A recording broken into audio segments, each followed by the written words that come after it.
तिल तंबूड़ी वाला शास्त्री। एक समय की बात है। एक छोटा सा बालक संस्कृत विद्या सीखने की प्रबल इच्छा लेकर अपने घर से दूर एक आश्रम में आया। उसका मन पवित्र था, हृदय में श्रद्धा थी और सीखने की तीव्र लगन भी। वो प्रतिदिन गुरुजी की सेवा करता, समय पर अध्ययन में बैठता और पूरे मन से प्रयास करता। परंतु एक समस्या थी, उसकी स्मरण शक्ति बहुत तेज नहीं थी। वह जो भी शब्द, श्लोक या सूत्र याद करता, कुछ समय बाद भूल जाता। दूसरे शिष्य आसानी से श्लोक कंठस्थ कर लेते, लेकिन वह बार बार प्रयास करने पर भी भूल जाता। धीरे धीरे उसके मन में हीन भावना घर करने लगी। रात को वो अकेले बैठकर सोचता, मुझसे तो याद ही नहीं रहता, शायद मैं विद्वान बनने योग्य नहीं हूं। क्या मैं जीवन में कभी कुछ कर भी पाऊंगा?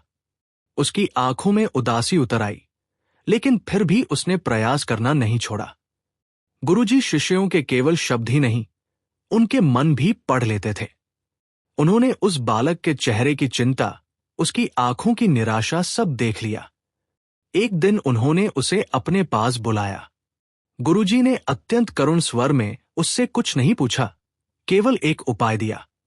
उन्होंने उस बालक को एक कटोरी भर तिल दिए और पास में मिट्टी की एक तंबूड़ी रख दी।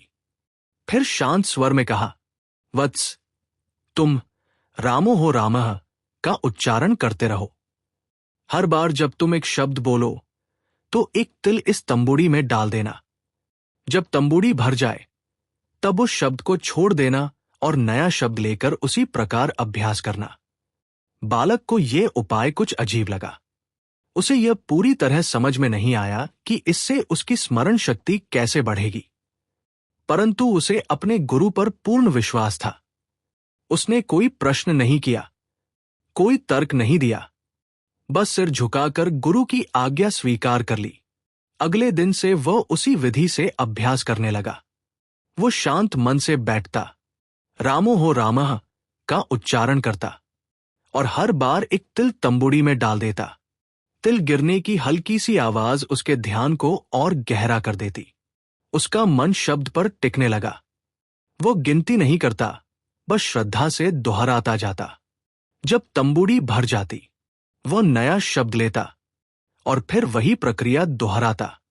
दिन बीतते गए, सप्ताह बीते, महीने निकल गए। अब एक परिवर्तन होने लगा। जो शब्द पहले तुरंत भूल जाते थे, वे अब देर तक स्मरण में रहने लगे। श्लोकों के अर्थ उसके मन में स्पष्ट होने लगे।